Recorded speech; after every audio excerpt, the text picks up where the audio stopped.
You won a trip to the Caribbean in a sweepstakes. Well, if that's the case, Mommy and I are going. You're staying behind. Got it.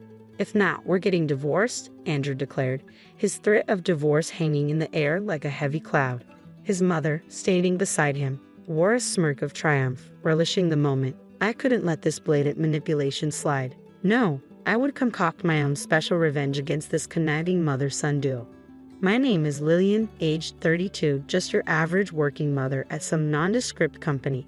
Andrew and I had been married for 2 years. I had stumbled upon him, 2 years my senior, through a mutual acquaintance. Romance was never my forte. I hadn't dated much during college and my post-graduation relationships hadn't panned out. Before I knew it, I was 30, and my concerned parents had begun seeking potential matches for me. Andrew appeared on the scene, a composed and caring individual with a strong devotion to his parents, a trait that resonated with my own values. Thinking perhaps I could forge a connection with him, I agreed to marry him. Our wedding was a smooth affair, celebrated by many, and initially, our union seemed to be pure bliss. About 6 months into our marriage, my phone began to ring incessantly, each call bearing Andrew's name. With a sense of urgency, I returned his call, only to be met with his strained voice on the other end. "Please try to stay calm," he began, his words heavy with distress. "It's about Dad. Something's happened to Alfred. He collapsed at home and has been rushed to the hospital." And then, it hit me like a wave. The sudden news of my father-in-law's passing was unfathomable. He had always been the epitome of health. The shock was palpable, not just for me, but for everyone involved. Following Alfred's passing, Andrew's attention shifted drastically towards his now solitary mother. He became excessively attentive, visiting her daily, sharing meals or accompanying her on shopping trips. He even took special leave to embark on a trip with her. It wasn't that he neglected me, but whenever our plans clashed, his priority was always her. "Sorry, Lillian, Mom just called and she needs me," he would say apologetically. "But we had plans," I'd protest, feeling the sting of disappointment. "She's feeling alone," he'd reason. "You don't mind, do you? You can go to the movies alone, can't you?" "I'm fine," I'd reply, though inwardly resentment brewed. Why was I the one being held accountable? Wasn't Matilda the one making demands? Regardless of Andrew's apparent devotion to his lonely mother-in-law, it's evident that he's a mama's boy. Yet aside from this recurrent issue with his mom, our marriage was tolerable. I presume this was simply the norm for married life. My personal refuge. Solving crossword puzzles with enticing prizes. They provided solace whenever Andrew abandoned me for Matilda, and occasionally, I'd score gift cards or delectable treats.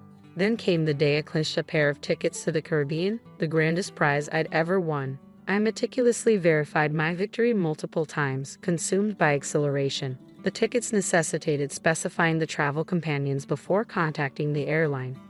Contemplating who to bring, Andrew naturally came to mind, but hesitations lingered. He often jetted off with Matilda, and if I proposed a trip together, she might insist on tagging along. After careful deliberation, I resolved to gift the trip to my parents.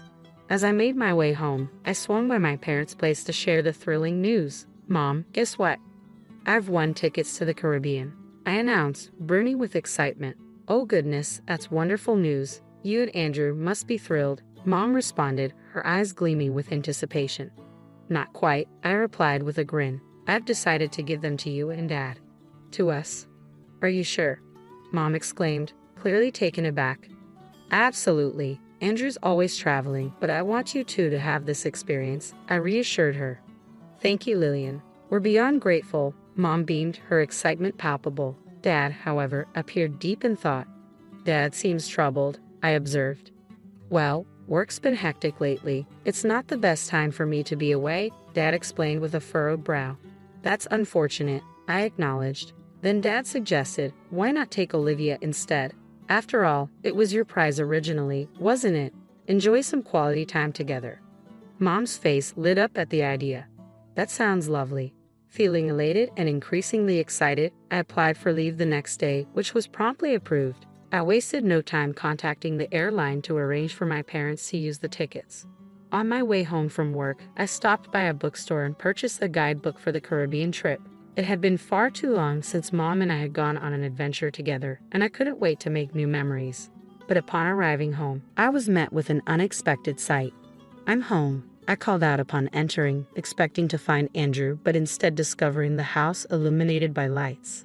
Oddly, there were women's shoes at the entrance rather than Andrew's. Contemplating this, I was met with the sight of Matilda as she swung open the living room door. "Lillian, do you have any idea what time it is?" she scolded. "Oh, Matilda, I didn't realize you were here," I responded, taken aback. "It's not just about me being here. Coming home this late, what have you been up to?" "Andrew will be back any minute now," she continued, her tone accusatory. "I'm sorry, I'll start dinner right away," I offered, hoping to diffuse the tension. "It's not just about dinner, is it? Making the bed is basic common sense for a daughter-in-law. Do you even take your role seriously?" Matilda questioned sharply. "I apologize if things have fallen short because of my work. Perhaps you should consider being more dedicated to your home," I retorted, feeling the weight of her disapproval. With Matilda living nearby and holding a spare key, her unannounced visits were a regular occurrence. Embracing traditional beliefs about a daughter-in-law's duties, she clearly disapproved of my full-time job. Her constant nitpicking and criticism made it difficult for me to warm up to her. As I began preparing dinner, Matilda suddenly exclaimed, "Hold on. What's this, Lillian? Are you planning a trip to the Caribbean?" Surprised, she had unearthed the newly purchased guidebook from my bag. "Matilda, why are you going through my things?" I protested. "That's beside the point. What's this about the Caribbean?" she demanded, her tone sharp. I had won the trip in a sweepstakes, intending to gift it to Mom. I hadn't mentioned it to anyone yet. Our argument was abruptly halted by Andrew's arrival. Matilda rushed to him, pointing an accusatory finger in my direction. "Andrew, listen to this. Lillian's been utterly thoughtless." "What's going on, Mom? Did Lillian pull one of her stunts again? A Caribbean trip, planning to give it to Olivia without even consulting me." "What Caribbean trip? This is news to me too," Andrew demanded, glaring at me. "It's quite simple. I won the trip and thought of giving it to my parents. But since Dad can't go, you're going with Olivia," I explained calmly. "Yeah, so what's the problem? You're always traveling with Matilda," Andrew retorted. "It's not the same. Mom and I only go on domestic trips.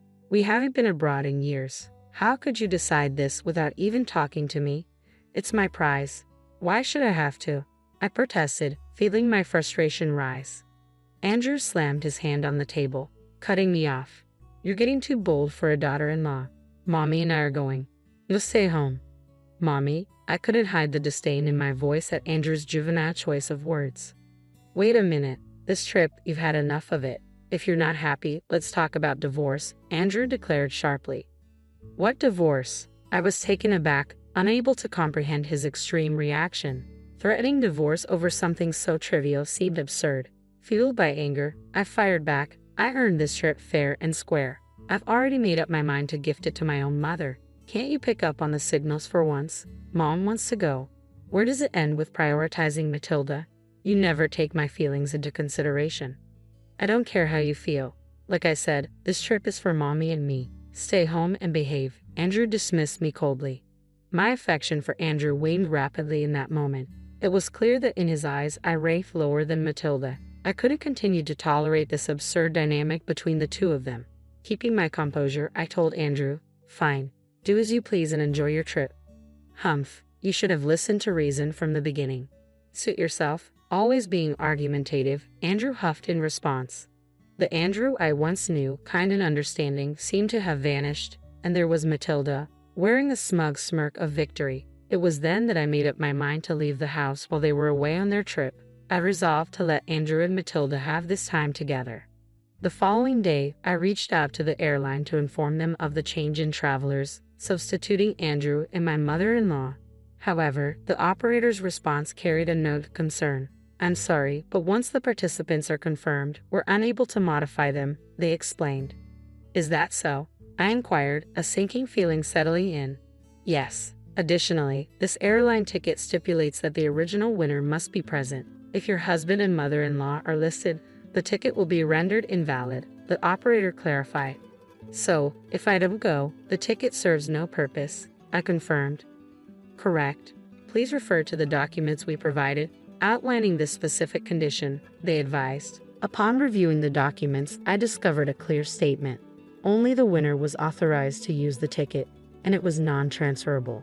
Relaying this information to the operator, I made the decision to decline the trip without informing Andrew and Matilda.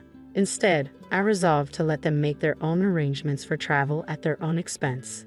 That evening, upon my return from work, I broached the topic of the Caribbean trip with Andrew. Andrew, about the trip to the Caribbean. Yeah, you've contacted the airline, right? Informing them that Mommy and I will be going, he interrupted.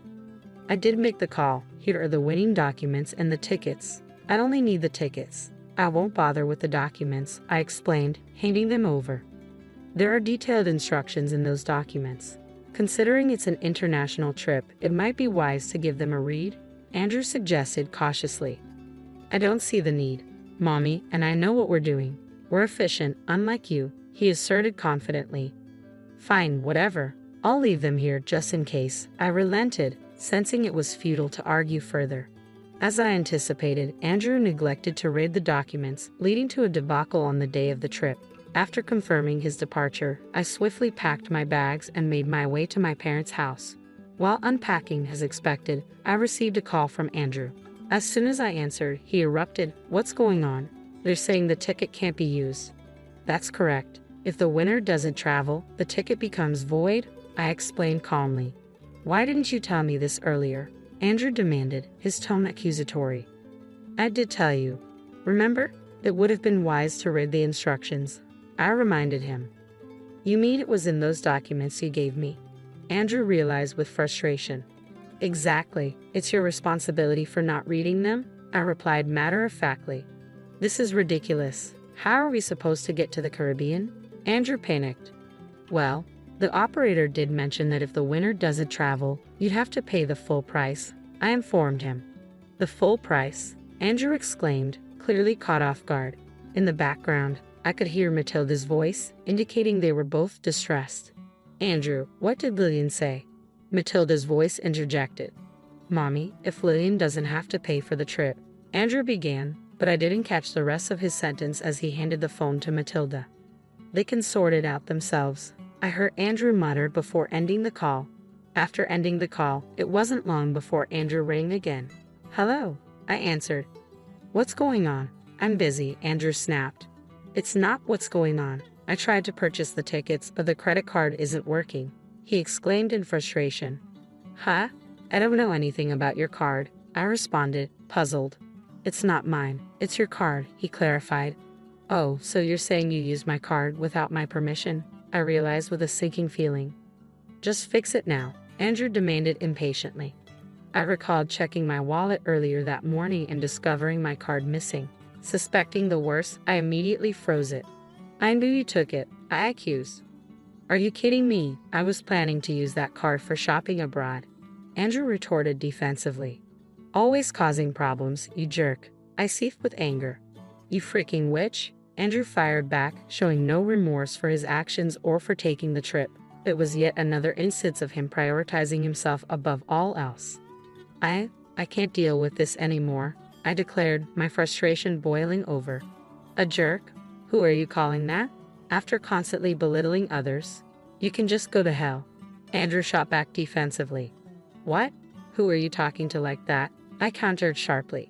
Who do you think? Your constant reliance on Mommy is honestly creepy.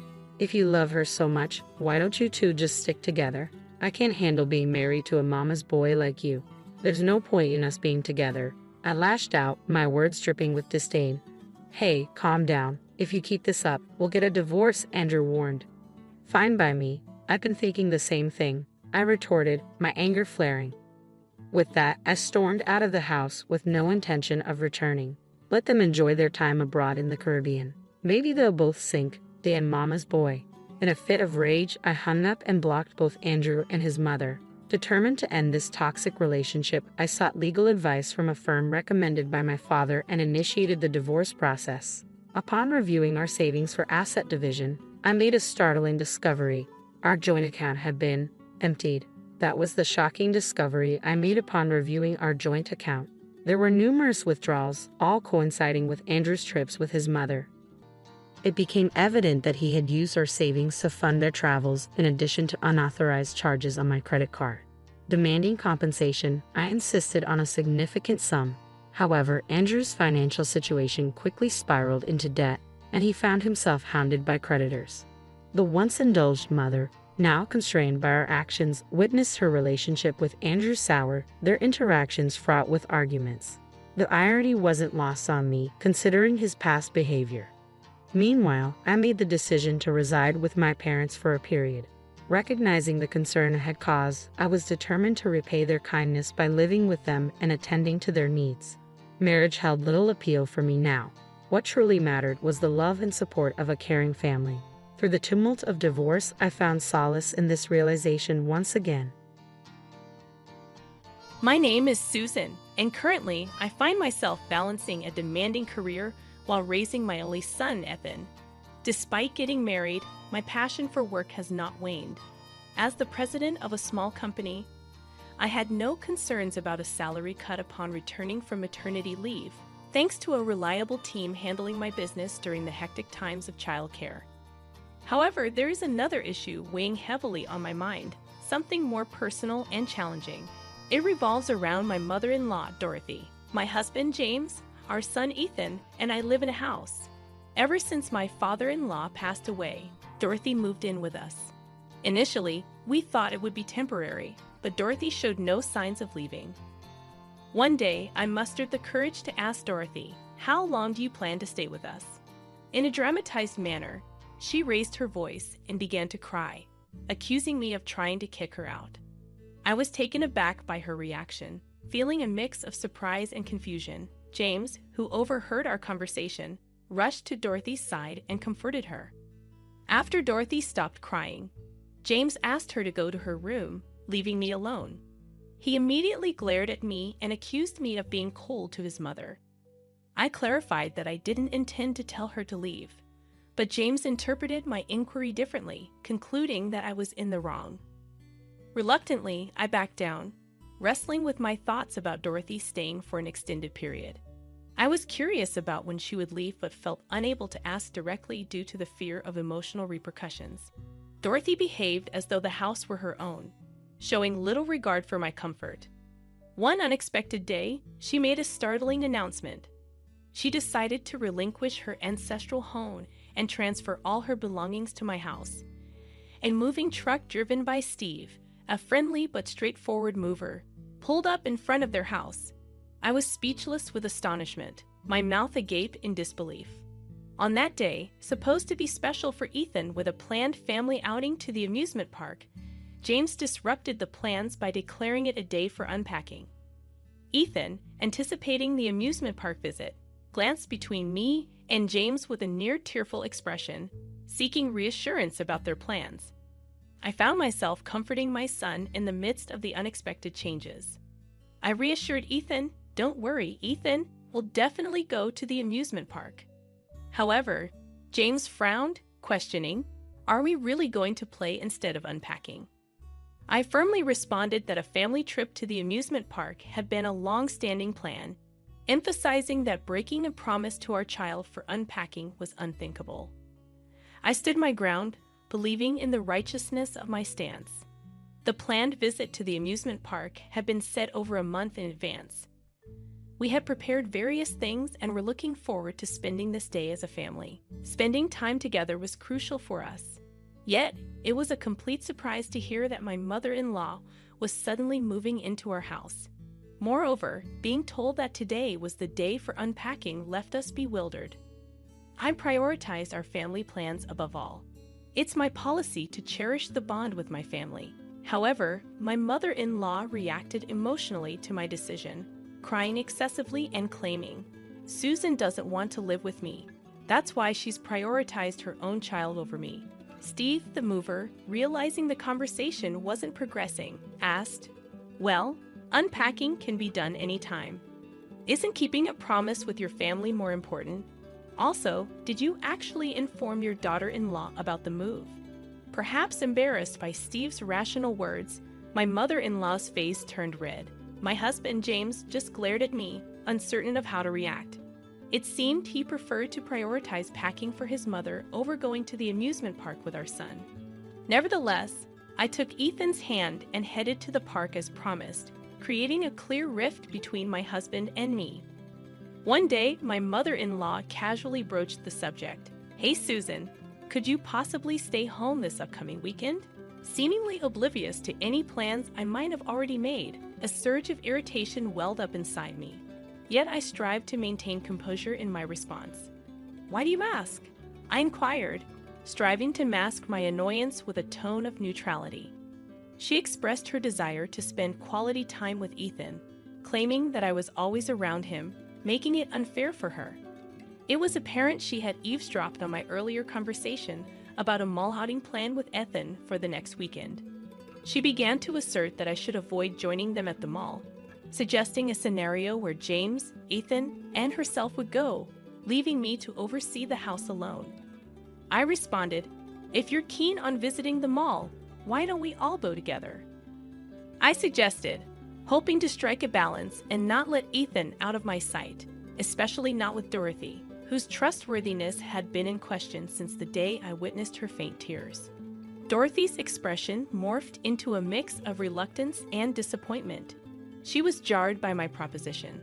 Voicing her displeasure was not an option, and with evident reluctance, she nodded in agreement, conceding to the new plan. At the shopping mall, I was selecting clothes for my son, Ethan, just as I had planned. Recognizing that children grow up fast, I picked out slightly larger sizes. Suddenly, my mother-in-law, Dorothy, came over and said, "Don't you know his size?" This size would fit Ethan perfectly. She had chosen a size that fit Ethan just right for the moment. I tried to explain that kids grow quickly, and it's better to have a bit of room in their clothes. However, Dorothy quickly retorted, "When he grows, just buy new ones. Don't be so stingy." I was internally taken aback by her attitude. Continuously buying perfectly fitting clothes would be a waste of money, and our family budget couldn't afford such frequent purchases. I resisted. But then my husband, James, intervened, saying, "I'm paying the bills. If you're stingy, it reflects poorly on me." Ultimately, James paid for the clothes Dorothy had picked out. Afterward, Ethan wore those clothes for a while, but in just a few months, he started complaining that they were too tight and stopped wearing them. Dorothy saw this, and her face showed a mix of emotions, a complicated blend of realization and disappointment. Deciding to sort out the unnecessary clothes overflowing in our home, many of which were no longer in use, I chose to give them to a mother friend of mine whom I got close to at the daycare center attached to our company. She was delighted to receive them, and seeing her joy warmed my heart. However, my use of this daycare center seemed to be something my mother-in-law couldn't come to terms with. She didn't try to hide her critical attitude towards me, challenging me with a stern tone. "Why would you leave Ethan with someone else when I'm right here at home, and working while having a child? That's detrimental to his upbringing." Her words pierced deeply into my heart, but I felt the need to firmly state my position. "Actually, I need to work too, or our finances wouldn't make ends meet," I replied. Yet, with a firm resolve, my mother-in-law further criticized me, saying, "Just how much do you think your earnings amount to? I'm sure James brings home much more than you, so you wouldn't need to work for us to live comfortably. You must be incompetent at your job," she accused.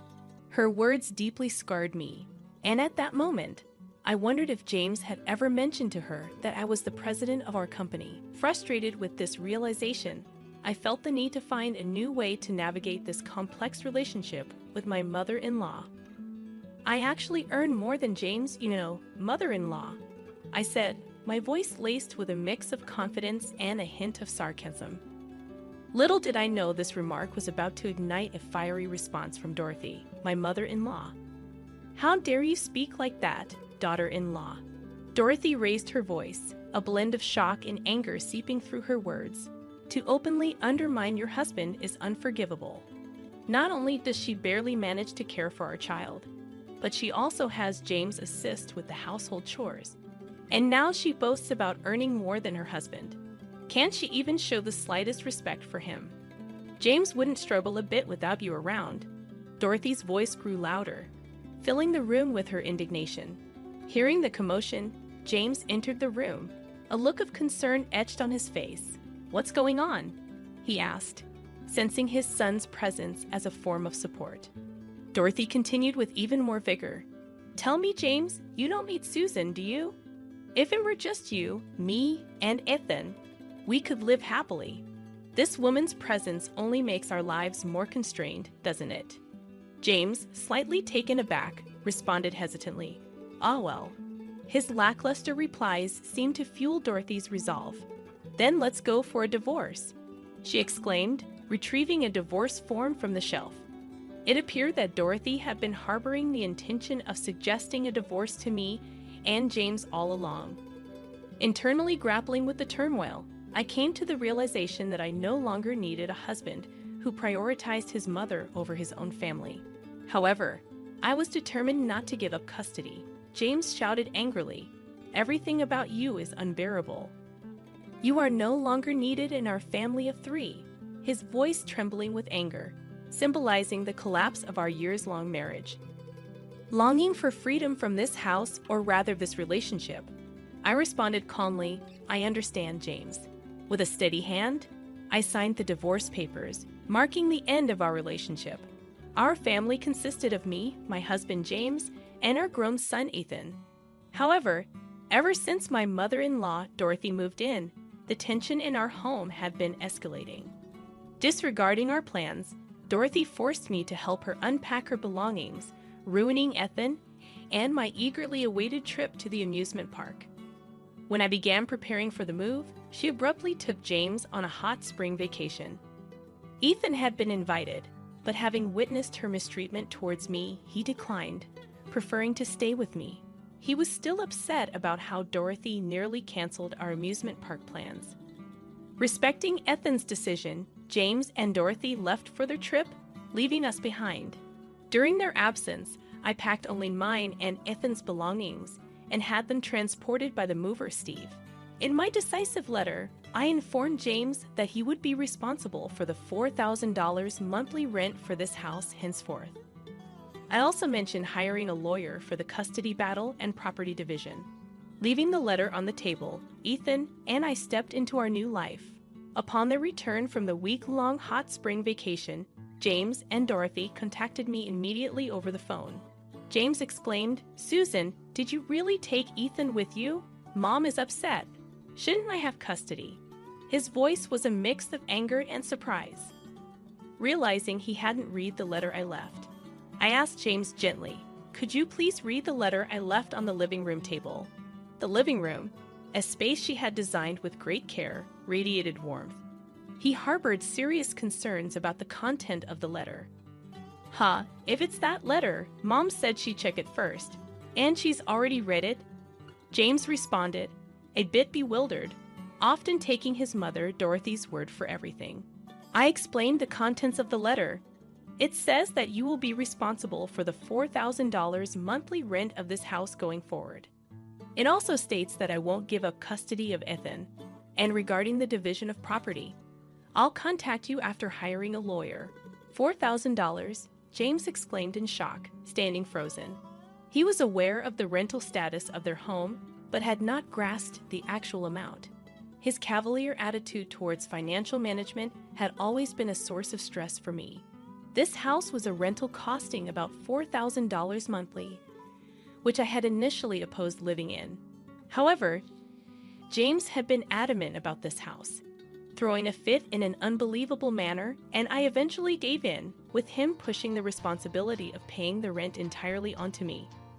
I found myself shouldering the burden of paying the monthly rent, which amounted to approximately $4,000, while James was expected to handle other living expenses. However, James had a habit of spending money without planning, often leaving me to cover the bills.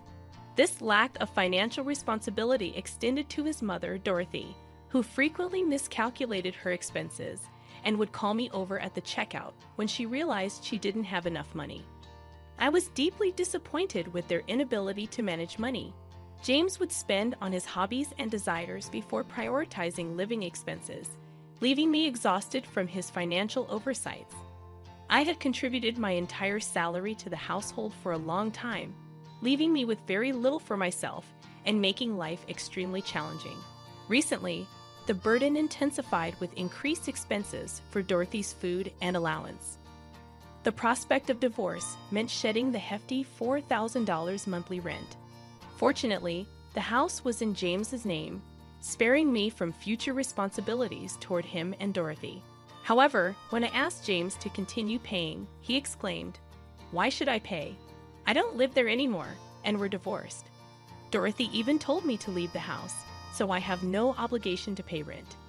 In desperation, James pleaded for my help, but Dorothy intervened, confidently declaring, "Even without you, we can manage the rent.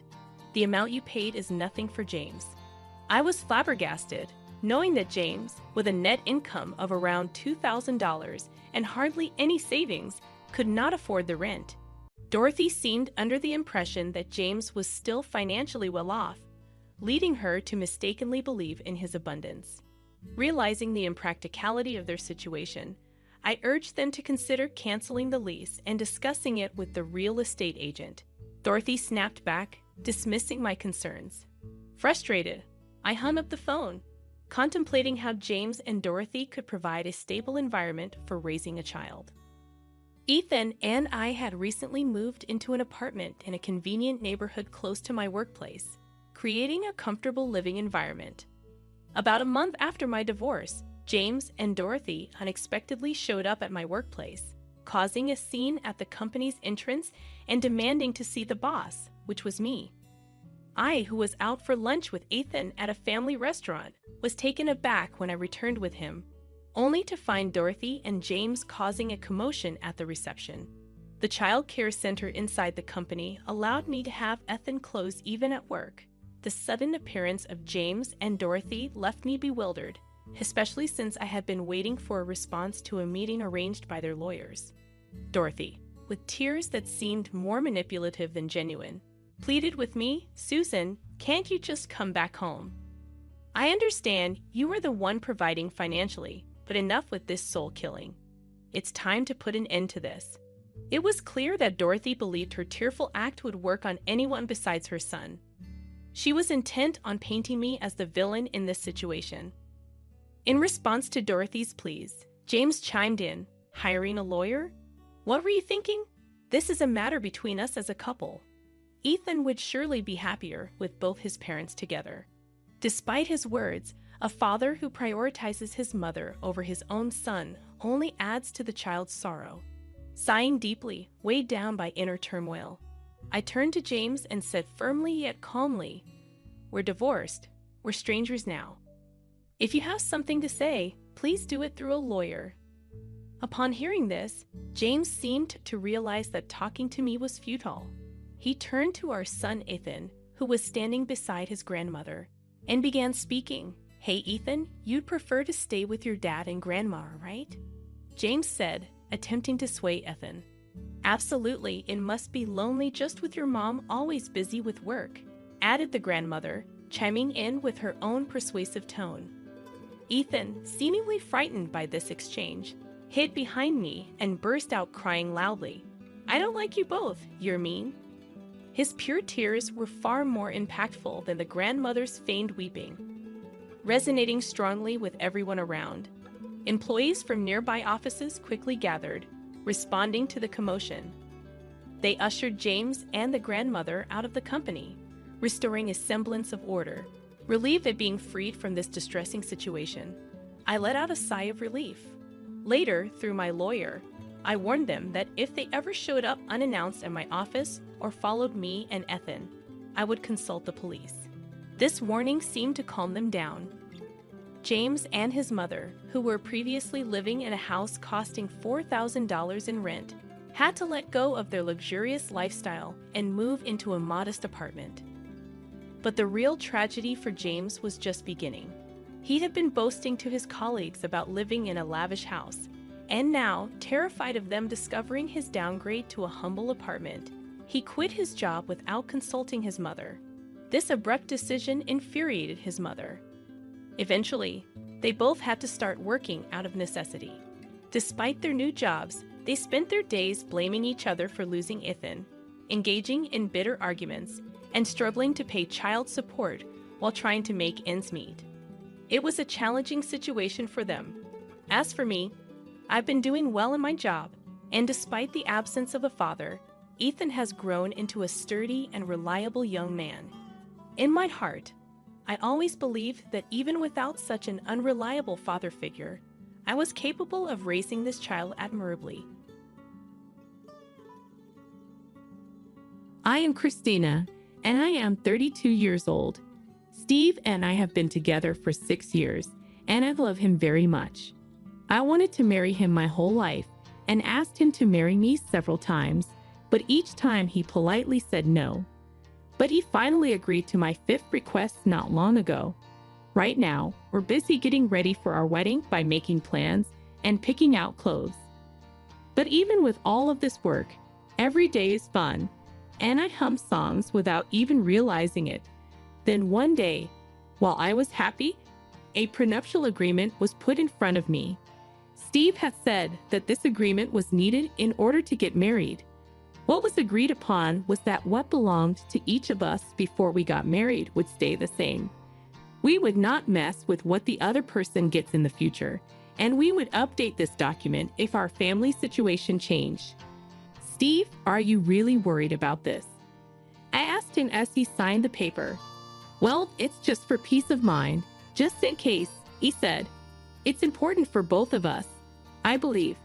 But I was more excited about the days ahead with him than I was about why he was so set on this deal.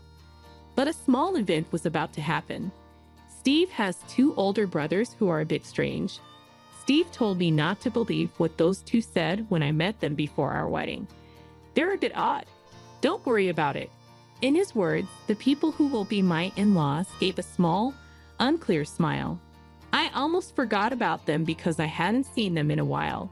Then one day, while Steve was at work, I got a call from a number I didn't know. Chrissy, you like fish, right? This call from my brother-in-law, whom I had only met once, caught me off guard. What is this? I knew that Chrissy was my nickname, but who was it? I knew it wasn't a stranger because they called our home phone. It was a voice on the other end of the line that made me think of what it was. Haha, you don't know who I am. I'm Steve's brother and your new older brother. What kind of brother-in-law? What is it? Steve has 2 brothers, but this voice belonged to someone else. It has been a while. What took place? Asked but was still not sure what to do. He told her, today I went fishing and caught a lot of salmon. It's okay for me to bring a few, but I can't bring them all. Steve will love them with lemon. It made my heart beat faster when he spoke. That's great news. I could make a dish that Steve loves. Steve has to work today, but I think he'll be very pleased if he comes home to a tasty meal. I quickly went to the kitchen after hanging up the phone. I have salt and lemon. Right then, let's make a tasty dish. I was feeling great as I was getting the ingredients ready when the doorbell rang. My brother-in-law must be there, she said. I knew the face when I looked at the computer. Someone from Steve's family showed up. It was his younger brother. He looked a little tense when I opened the door. Excuse me, may I use the bathroom? Could you also pay for the taxi? As he said this, he ran into the house quickly. Huh, okay, I said as I gave the cab driver my money. He felt better when he got out of the bathroom and took a deep breath. Thanks, you saved me. Oh, and could you lend me some money too? He smiled and put out his hand. Huh, what is the money for? I looked at him a little confused, and he laughed. The fish is not free. How about $50? He asked in a relaxed way. What? I was so shocked that I almost dropped my wallet when I let out a loud scream. I thought the fish was just a treat for everyone. Of course, I felt bad taking it for free, and I had planned to buy him a snack to say thanks. But $50, that was a surprise. From the look on my brother-in-law's face, it looked like this price was normal for him. He'd arrived from a long way away to give it to me. The fish was still fresh. I didn't want to say anything that would make things worse. It hurt me a little to do it, but I took $50 out of my pocket and gave it to him. Thanks, the fish is in the fridge. Also, I'm leaving the fishing tools here. Steve has been asked to bring it home later. Thank you. After that, he quickly left. Huh? Are you already leaving? Kevin, wait. I was shocked to see the cooler and gear left at the door, but he was gone in an instant, waving a $50 bill. It's odd that the stuff was left here. It won't fit here. I forgot to pay for the cab. I thought about the cab fare I had paid for him, and it looked like I was having a hard time. It feels weird to ask Steve to carry this. How do I bring up the cab fare? What was even more surprising was what was in the cooler. After I calmed down, I planned to make a dish. I said, "What?" When I opened it. "What is this?" There was only one small fish on top of a lot of ice. I couldn't move because I was so shocked. "What is this?" Then, I had no words to describe how shocked I was. I was excited about getting a lot of fish because of how my brother-in-law talked. I was so excited that I cut a lemon. I could only sigh when I saw the lemon I had cut with joy. A few months later, I went to a nearby small cafe. Don't tell my younger brother, but I need to talk to you about something. The urgent call came from my husband's older brother. His voice sounded urgent. Listen, I need to talk about something important, but I can't tell my parents or brother. He said that over and over again. I was a little nervous, but the chosen cafe was warm and bright, and it was daytime, so I thought everything would be fine. Christina, come over here. He called out loudly as soon as I opened the door. Other people were staring at me, which made me feel bad, so I quickly walked over to his table and looked down. Look at that blush, Christina. You're so cute. My brother-in-law's smile made my cheeks get even redder. Let's have a little more peace and quiet. He waved his hand and said, Okay, when I told him this in a whisper. Then he introduced me to the woman sitting next to him. I said, "This is my new girlfriend." A beautiful woman dressed in style stood up and looked at me. A low voice asked, "What's this about?" Just as I was about to meet her, the next thing I knew, I got hit in the cheek. I was shocked and couldn't figure out what had happened. Someone from the crowd just hit me. Why? The angry woman in front of me yelled, "Is this your new girlfriend? She's so annoying," and stormed out of the coffee shop. James, hold on. What kind of joke is this? It hurts a little on my cheek. My throat dried up from being so shocked. Actually, I had a fight with my girlfriend, my brother-in-law said without any thought. I thought about getting a new girlfriend instead of you and stopping our relationship. He laughed and said, "Thanks to that, it's all over now."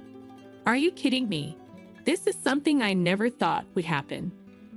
I began to get annoyed by how carefree he seemed. Well, these things happen, he said with a wave of his hand. It's not a big deal. I've never had anything like this happen before, though.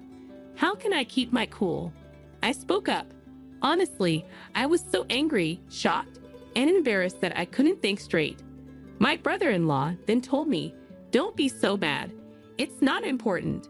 It shocked everyone. But was it really that shocking? As I looked around, I saw that everyone was looking at me.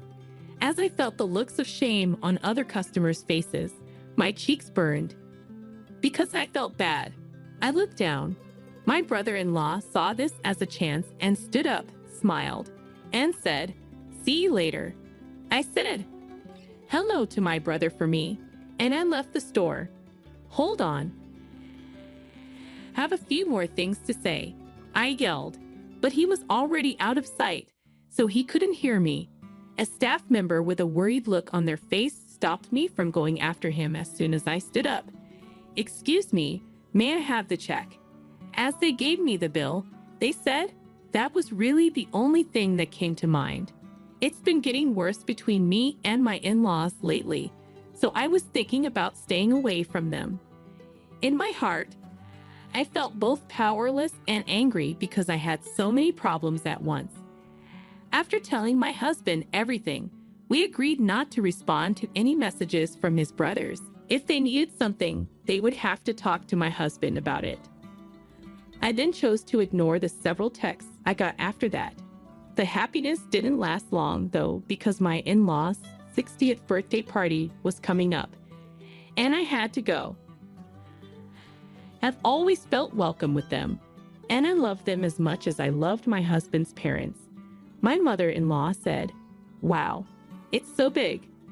And that separate room over there is so pretty too." Seeing her have fun made me feel better. This house would be great for the party if I could pick it. The in-laws wanted a traditional house that I got from my grandparents not long ago. That house is a classic house that is 230 years old and was moved. When my grandparents lived there, it was always busy. I talked about it with nostalgia. The first time I met my wife, it was also in such a traditional place, my father-in-law said as he thought back. It turned out they met while looking at old homes and having tea together. They found out they were both the same age. In fact, this house was a restaurant before my grandparents moved into a nursing home. My mother-in-law made me feel better by telling me today was special and the place was perfect. She felt bad that she hadn't invited them sooner. Those words made my heart a little warmer. They looked at the house and yard for 2 hours before the party started. During this, the oldest brother came in, making a lot of noise and looking a little unhappy. "What is this? We're having lunch in such a quiet place, and Steve is the only one here to greet us." The oldest brother said, "That's surprising." Steve answered with a smile. "This is what Mom and Dad want. They wanted to spend time with their family in a cozy place. This lunch is a special one from a well-known shop in the area." I remembered how excited I had been for that lunch when Steve said that. The second brother spoke up with a worried look on his face and said, "Even if it's a special lunch, it's still lunch. In such a lovely house, shouldn't we have gotten fancier food? Steve, aren't you being too cheap? The rent for the house must have been pretty high. Today was for my in-laws, and I thought we should honor their requests. The first time, I wasn't reimbursed for the taxi price when I was only given a small salmon, nor for the costs at the shop where I got into a fight with his ex-girlfriend. But after that, my oldest and second oldest brothers kept nagging Steve and me and sometimes made jokes about it. Steve kept up his normal calm and gentle attitude through it all. I love that about him a lot." My oldest brother smiled and said, "Hey, I just thought of a good idea." We were having a great time talking. Life has some strange turns sometimes. Steve looked at me with a slightly tense face, as if he felt the same way. After that, the oldest brother whispered something to the second brother. The two of them laughed out loud, their eyes shining. "Are we family?" The oldest child smiled and said, "There's a way to make this special day even more special." At that moment, the oldest brother looked at my husband and asked, "Has this place already closed down?" He said, "Yes, it has," in a soft voice and with a shocked look. Then my excited brothers-in-law came up to us. "Wait a minute, are you implying that you're the one who brings in the money?" The biggest brother yelled, "Yes." And the second brother smiled. "You're so lucky to live in such a beautiful place and have such a big house." "Wait, do you not understand something?" My husband cocked his head in surprise. However, my brothers-in-law went on. It was the second brother who begged, "You can't keep this wonderful place all to yourself. Would you share it with us, sir?" Asked the oldest with a smile. I got what they were trying to do and had a thought. "What do you need?" I laughed and asked. They looked at me with wide eyes, probably thinking about the things that belonged to our family. I couldn't just do what they said. I didn't receive this house, so it's not my husband's. My husband has always been there for me, especially when it came to my fortune. He told me many times, "If there's a problem, talk to me. Remember to follow the rules of our prenuptial agreement." My brother-in-law's behavior was even worse when I thought about how kind and honest he was. "Isn't this place in the most beautiful spot anywhere? You can get anything you need with just a short walk. Isn't this house a little too big?" The oldest child said, maybe we should let our younger brother's family live here, which was a lie. We don't have to meet anymore if you don't agree. After taking a big breath, I said, it's okay. They were shocked. That's it. If so, can our younger brothers live here? Yes, of course. Said with a smile. Not just for the second oldest brother, but also for you. I hope everyone likes the house. These are the keys. When I gave them the keys, my brothers-in-law's faces lit up right away. That's it. We're very thankful. Yes, Christina. Thank you so much, she said. They walked around the house happily, while my husband asked, are you sure about this? He did so with a slightly raised eyebrow. I grabbed his hand. Don't be afraid. I've given it a lot of thought. After a few days, our intercom rang urgently while we were relaxed in the living room. When they opened the door, my in-laws looked scared. Why is this taking place? We didn't know that the house was going to be torn down. They held up a warning to tear down the building. Oh, that was planned, I said in a calm voice. They were shocked and asked, why? I told them, there will be a new apartment building built there. In order to do that, the current house has to be torn down. They were dumbfounded as they looked at me. I also said, the high-end restaurant has been offered to move because it is in such a great spot. While the 60th birthday party was going on, I left it alone, but today is a big day for it. They looked at each other worriedly. Seeing how surprised they were made me feel a little better. Is the house really going to be torn down? Are you sure? I smiled and said, yes, I am. So you might want to get back any important things soon. Everything inside will be thrown away. When they heard this, their eyes got even bigger. I added, given how busy the construction site is, work might start soon. As I looked out the window at the big machines, it's safer to take your valuables now. After a short pause, they quickly began to talk about it, asking, is this real? Are we going to move quickly? As I watched them run off, I looked at my husband. I said, it looks like they really didn't know. My husband smiled and said, I guess my parents and I thought it would be good for them to get a little shock based on what we've learned from the past. But we may have caused the workers trouble. The house keys were given to my in-laws? That's true. I told my husband and his parents the right way to go about telling them about my plans to move into a new house. Of course, I also told them that the house had been bought and gave them information about the date of the handover. They could have told the brothers the truth, but it looks like no one did in the end. Don't stress out about the workers. He told me, I've already talked about it with them. I thought this might happen, so I told the worker ahead of time. We said a few words. I hope he regretted, and then went to sleep. I couldn't believe it had come to this the next day. When we got to my in-law's house, my mother-in-law's Mings and my upset brothers-in-law were there to greet us. Even if the contractor didn't let you in, what were you thinking trying to sneak into the house at night? Well, it turns out that they tried to sneak into the house during the day, but were turned away. So they tried to get their valuable things at night. A neighbor thought this was odd and called the cops. Not only did you not get your things back, but you were also stopped by the police. My husband said in shock.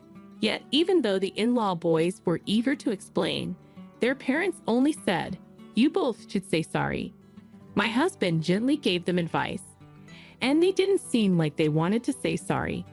But the oldest brother replied, what? With a hint of anger. But all of this is because of Christina. The second brother added, I thought you were nice, but I was wrong.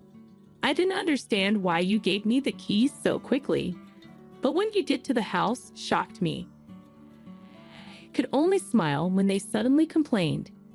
Brothers, it looks like we have a misunderstanding. The truth is that I received both the land and the house. We talked about this before I got married to Steve. I've always said what's mine is mine, and we even made a big deal about it. So really, it's not your place to step in. A contract, I asked. The in-laws looked shocked, though. I chose to make things clear. There have been many ideas about what to do with the land since my grandparents' time, but they always wanted to keep it the way it is. On the other hand, they told me I could sell it in the future, which I confirmed with a skilled builder. It's not your business, then. But we're family, so why do you think it doesn't matter to us? Before I answered, I thought about a lot of things. About 3 years ago, I really began to think about getting married. Since my mom died soon after giving birth, my dad raised me with a lot of care on his own. Together with my dad, we were like best friends. We went camping in the summer and on ski trips in the winter. Unfortunately, those happy times came to an abrupt end when my father fell and died. Being overloaded, I felt bad that I couldn't do anything to help him and sad that the room was empty where he used to be. At that time, my husband was there for me and supported me through my dad's funeral and the memorial events that followed. Because I couldn't leave the room I shared with my dad, my husband would make me soup and listen to me talk about my dad all night. I want to marry you so badly. You've thought about me and been on my side all along. I told him during my 5th approach, if there's something you don't like about me, I'll fix it. He then looked upset and brave as he told her, I want to marry you, but my family is having problems. I don't want to give them to you. Steve, I told him, I really love you, and I don't care about any problems in your family. We then chose to get married. I have no regrets at all. I wanted to do what my grandparents wanted, and I'm happy that I did. His boys, on the other hand, were a different story. I can't believe how cocky your brothers are. I can no longer forgive them. I made it clear they will pay for everything they've done. Taxi fares, expensive food bills, payment for slapping me, the price of our tea at the cafe, home utilities, the cost of calling the police, and everything else. Steve said. His brothers turned pale.